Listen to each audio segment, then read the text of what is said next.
표창원이 알려드리는 세계의 연쇄살인, 이제 시작합니다. 연쇄살인이란 것은 살인범죄를 연쇄적으로 저지르는 것이죠, 쉽게 말하면. 그런데 살인범죄라는 것 자체가 가장 인간이 해서는 안 되고 형벌이 무겁고 모든 종교에서 금지하는 살인이죠. 그래서 대부분의 살인범들은 살인사건을 저지르고 나서는 불안, 두려움, 후회, 자책감, 그리고 망자, 피해자에 대한 미안함, 이런 것들에 시달리게 됩니다. 그래서 그 살인범죄 이후에는 자수를 할까 결심하기도 하고요. 또 한동안 일상생활을 하지 못하죠. 그런데 연쇄살인은 이렇게 가장 심각하고 충격적인 살인범죄를 저지르고 나서도 그 살인을 저지르기에 동원됐던 그 심리적인 격동, 흥분 다 가라앉은 상태가 지나고 나서도 또다시 살인을 저지른다는 거죠. 그래서 2회 이상의 그러한 살인사건을 심리적 냉각기를 두고 서로 다른 시간과 장소에서 행하는 살인, 이것을 우리가 연쇄살인이라고 부릅니다. 희대의 연쇄살인마 하면 바로 먼저 떠오르는 게 아무래도 유영철, 강호순, 우리나라 연쇄살인범들이겠죠. 그런데 그 범위를 조금 더 넓혀서 뭐 전 세계로 하자면 아무래도 연쇄살인의 원조 격이라고 할 수 있고, 아직까지 범인이 잡히지 않아서 미스테리로 남아있는 영국 런던에서 발생했던 잭 더 리퍼, 살인마 잭 사건이 가장 대표적이지 않을까 싶어요. 네, 살인마 잭, 연쇄 살인범 잭 더 리퍼에 대해서 좀 설명을 드리자면, 우선 혹시 명탐정 코난을 즐겨 보신 분이 계시다면 명탐정 코난에 등장하는 그 살인마 잭이 바로 잭 더 리퍼 사건을 모티브로 해서 만들어낸 캐릭터입니다. 신출귀몰한 모습으로 그려지고 있죠. 그리고 이후에 발생한 많은 연쇄살인 사건들이 잭 더 리퍼 사건의 어떤 모방인 경우도 있고요. 상당히 많은 유사성을 공유하고 있습니다. 그래서 어떻게 보면 연쇄살인 사건, 현대 연쇄살인의 거의 프로토타입, 원형이라고 볼 수 있는 사건이죠.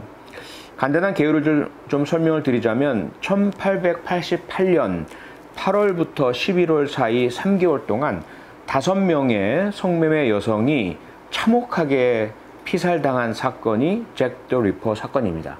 그런데 왜 이 사건의 이름이 잭 더 리퍼냐? 범인은 검거되지 않았는데 바로 범인으로 추정되는 자가 연쇄살인을 저지르다가 센트럴 뉴스 에이전시라는 당시 영국 런던에 소재했던 지금으로 보자면 우리나라 연합통신, 연합뉴스 같은 이러한 그 뉴스를 공급하는 통신사죠. 여기에 편지를 보냅니다.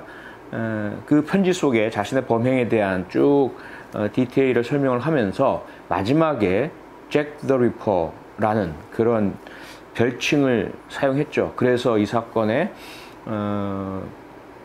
별칭이 잭 더 리퍼 사건이 되었고요. 그리고 그 의미를 조금 풀자면 잭이라는 이름은 뭐 우리로 치자면 홍길동, 그냥 아무개 뭐 이렇게 부르는 일반적인 남성의 대명사격인 이름이 잭이고요.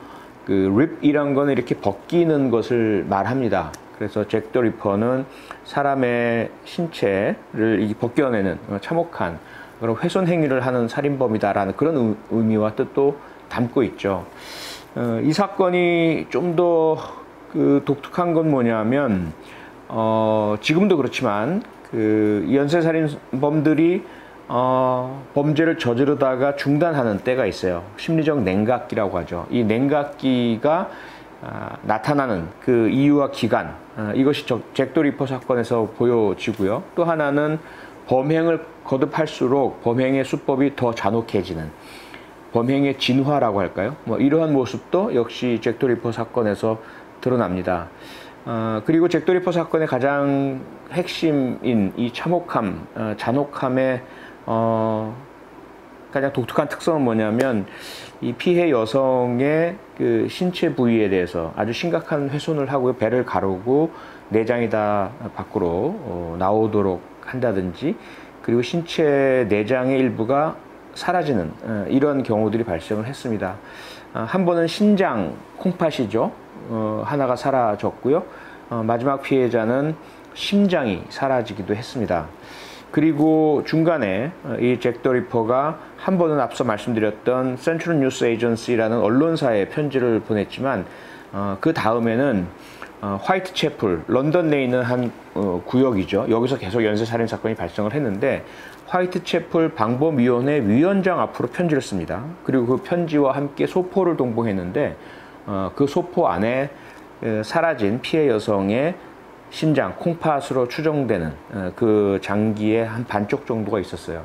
그리고 편지 속에는 자신이 나머지 반쪽을 먹었다라고 이렇게 적혀 있고, 안타까운 것은 뭐냐면 지금이야 우리가 DNA 검사 기법도 개발되어 있고요. 그리고 뭐 조직에 대한 샘플에 대한 생물학적인 검사 뭐 이런 것들이 가능하기 때문에 그것이 사람의 실제 콩팥인지 그리고 피해자의 것인지 구분이 가능하지만 당시는 불가능했습니다.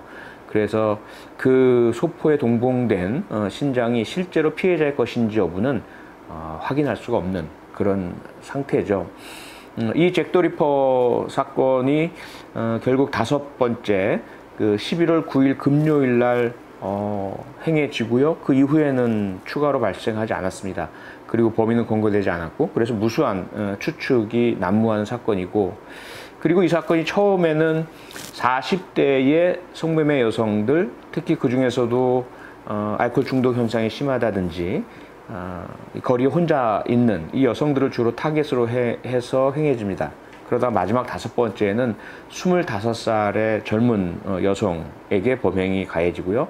처음에는 거리에서 이 남성 성구매자를 만나기 위해서 혼자 거리에 있던 성매매 여성들이 범행 대상이었다고 한다면, 그리고 그 장소도, 시신이 발견된 장소도 길거리였고요. 골목길.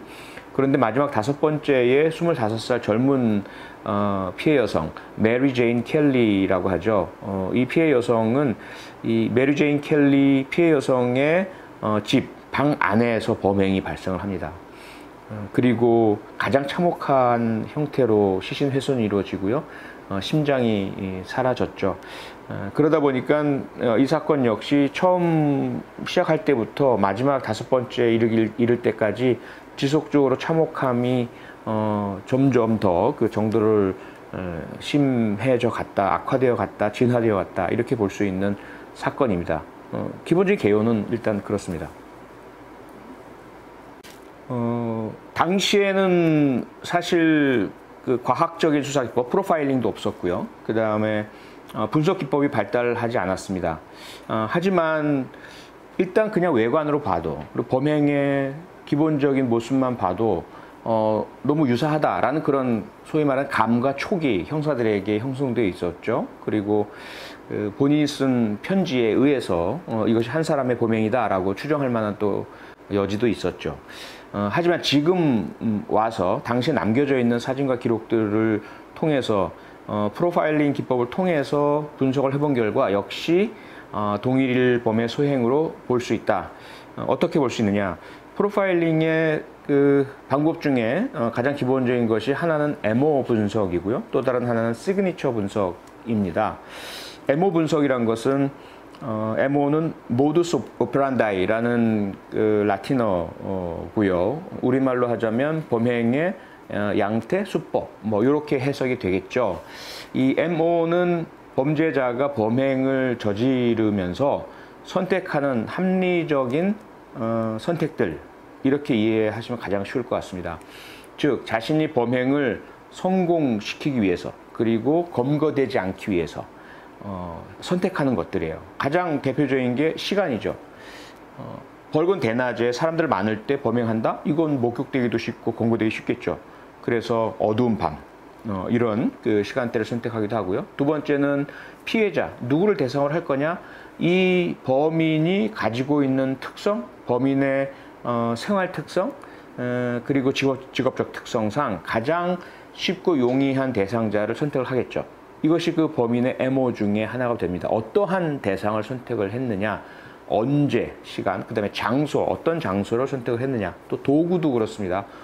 흉기냐, 둔기냐, 날카로운 예기냐, 아주 묵직한 둔기냐, 그 다음에 살해 방법, 목을 졸랐느냐, 또는 급소를 찔렀느냐, 여러 번 반복해서 찔렀느냐, 아니면 베었느냐, 아니면 머리 등의 그 중요한 신체 부위에 대해서 아주 둔탁한 무기로 강하게 타격을 했느냐, 밀어 넘어뜨렸느냐, 여러 가지 방법이 있잖아요. 그 방법들, 그 MO의 특성들을 쭉 추출을 해서 이 5건의 사건에 사용된 이 MO들을 비교를 해봅니다. 상당한 유사성이 발견이 됐죠. 우선 여성, 성매매 여성, 알코올 중독 등의 문제가 있었고, 혼자 살고 있는 외로운 여성들이었고, 그리고 다 시간대가 심야 시간대였어요. 그리고 금, 토, 일 주말에만 범행이 이루어졌습니다. 아울러 그 시신을 검안을 했을 때 살해의 도구, 날카로운 칼에 의한 범행임이 확인이 되었고요. 모두 5건 모두가요. 그리고 공격의 방법, 경동맥, 경정맥이 있는 치명적인 급소죠. 목을 모두 공격을 해서 살해했습니다. 그 다음에 살해한 이후에 그 신체에 남긴 그런 여러 좀 더 추가적인 그런 손상도 유사했죠. 이러한 MO가 상당히 5 모두 유사했고요. 그 다음에 시그니처란 건 뭐냐? 시그니처는 뭐 흔히 우리가 서명이라고 하죠. 한 사람의 독특한 납니다라고 카드 결제를 하고도 서명하고 계약서에도 서명하고 하죠. 연쇄살인범들 역시 본인이 저지른 범죄에 이 사람의 특성이다라는 것이 남습니다.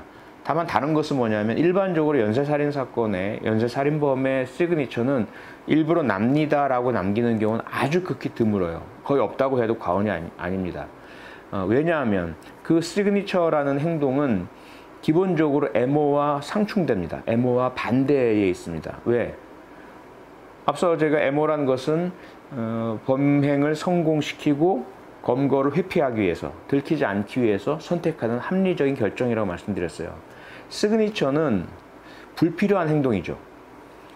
현장에 머무는 시간을 더 길게 만듭니다. 그리고 자신의 행동 증거를 더 많이 남깁니다. 그래서 검거의 가능성을 높이게 되죠. 아울러 그런 행동을 계속 하다가는 범행의 성공에 이르지 못할 가능성도 있는 거죠. 그러다 보니까 MO와는 상충된 합리적인 선택의 결과가 아니다. 그러면 왜 그런 시그니처가 남느냐? 욕구와 충동이라는 요소 때문에 그런 거죠. 이 범인들이, 연쇄살인범들은 일반적인 사람이 아니잖아요. 뭔가 문제가 있는 사람이죠. 상당히 심각한 문제가 있습니다. 그 심각한 문제의 근원은 무의식의 세계에서 형성되는 것이고, 대부분은 유아기, 아동기, 그 성장기에 겪은 트라우마 때문에 생기죠. 이것이 욕구 체계의 왜곡을 불러일으킵니다. 그 충동에 있어서의 어떤 절제를 어렵게 만드는 요인으로 작용을 하고요. 그래서 연쇄살인을 저지르는 가운데 합리적인 동기 때문에 저지르는 것이 아니잖아요. 돈을 갈취하기 위한 강도살인, 혹은 뭐 복수, 또 분노의 표출, 이러한 형태가 아니잖아요. 왜? 대부분의 연쇄살인범들은 자신이 일면식도 없는, 전혀 모르는 대상을 향해서 범행을 저지릅니다. 그러면 관계가 없죠. 원한이 있을 만한 여지가 전혀 없어요. 그리고 아울러 그런 행동을 통해서 큰 돈을 벌지도 못하죠. 그래서 이 연쇄살인에 개입되는 이상심리의 문제가 바로 이 시그니처라는 독특한 행동을 만들어내게 됩니다. 그럼 이 사건, 잭 더 리퍼 사건에서의 시그니처는 무엇이냐? 우선 가장 독특한 것은 불필요하게 너무 많은 공격과 손상을 만들어냈다는 거죠. 사망에 이르렀어요, 이미.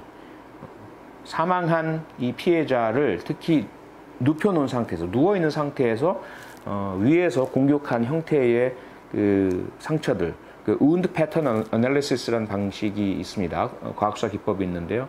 상처의 깊이 방향을 분석을 하는 거죠. 아울러 시간, 언제 만들어진 상처냐. 포스트모르템, 사망 이후에 만들어진 상처라고 할 때에는 이것을 우리가 오버킬이라고 또 부릅니다. 불필요한 과잉 공격이란 거죠. 사망이 이르렀는데, 이미 사망한 것이 확인되었는데 추가적인 공격을 했다는 거예요. 그러한 시그니처 행동이 거의 유사한 패턴으로 이 5건의 연쇄살인에서 발견이 되었습니다. 또 하나의 시그니처 현상이 있습니다. 그것은 뭐냐면 여성성에 대한 공격이에요. 이 시신에서 특히 여성성의 상징, 인신체 부위에 대해서 강하게 훼손 행위가 일어납니다. 절단도 일어나고요. 그러한 공격이 있을 때에 대개 그 유사 사건들에 대한 분석을 하다 보면 가해자에게 여성에 대한, 이성에 대한 그런 혐오와 분노의 이상 심리들이 발견이 됩니다. 그 이상 심리의 근원은 복합적이에요. 그런데 대부분의 경우는 한쪽으로는 자신이 어린 시절에 자기보다 힘과 권위가 더 강한 여성 캐릭터, 어머니일 수도 있고 할머니일 수도 있고 누나일 수도 있고 아니면 뭐 이웃집 아주머니일 수도 있고 누군지는 모르겠지만 어쨌든 자신보다 강한 여성 캐릭터에 의해서 학대를 당하거나 무시당하거나 이런 경우에 나중에 컸을 때 그가 강력범죄를 저지르면 이 여성성에 대한 공격을 하는 모습들이 보여요. 반대로 이성에 대한, 여성에 대한 환상을 품고 있을 수가 있습니다. 가까이 다가가고 싶은 거죠. 친밀한 관계를 맺고 싶죠. 그런데 불가능합니다. 자신의 능력 부족 혹은 도전이나 시도조차 하지 않아서 혹은 무시나 거절을 당한 적이 있기 때문에 그게 두려워서 아예 가까이 가지 못해요. 그럴 경우에 그가 살인을 저지를 때는 이런 여성성을 상징하는 신체 부위에 대한 공격 현상을 하는 그러한 사건들이 꽤 많이 발생을 하고 있습니다. 아울러 이 사건에서 또 독특한 시그니처 현상이 나타나죠. 그건 뭐냐면 지배와 통제 욕구가 대단히 강하게 발현된다는 거예요. 우선은 피해자를 어떤 형태로든 처음에 접근을 합니다. 그리고 그 이후에 살해하기 좋은 장소, 목격자가 없는 장소로 이동한 흔적들이 발견돼요. 혹은 피해자 혼자 있는 집 방 안으로 들어가 마지막 5번째 사건도 있겠죠. 그 다음에 완전히 통제 제압이 되었을 때 비로소 가해자가 피해자에 대한 공격을 한 모습이 확인이 되죠. 그리고 완전히 제압된 이후에 목에 대한 공격을 통해서 피해자가 항거할 능력을 완전히 상실한 이후 그 다음에 본인이 그제서야 가장 하고 싶었던 자신의 판타지, 환상 속에 있었던 행동들을 하게 됩니다. 그건 결국 뭐냐면 상대방을 완전히 내가 정복했다, 지배했다, 통제하고 있다 라는 그런 우월감을 느끼고 싶어하는 욕구가 이 5건에 모두 투영되고 있다라고 볼 수 있고요. 그러한 그 행동의 이면에는 이성이나 혹은 타인에 대한 그 소통과 이라든지 관계를 맺을 수 있는 사회성이 상당히 떨어진다, 사회적 능력이 부족하다라는 것을 보여주는 그 상징들이 있어요. 이 여성들에게 접근했을 때 그 이후에 범행 과정에서 이 현장에서 확인할 수 있는 범죄 행동은 뭐냐면 친밀감을 느낄 수 있는 행동이 거의 없다는 거예요. 전혀 없다는 거예요. 친밀감이 원래의 목적인데요. 이 성적인 의미를 담은 살인 공격의 애초의 목적은 상대방과 가까이 하고 싶고 상대방으로부터 애정을 느끼고 싶은 것이 근본적인 욕구와 충동이거든요. 그런데 이 범행의 전반에 그러한 시도나 또는 그런 노력들은 전혀 보이지 않아요.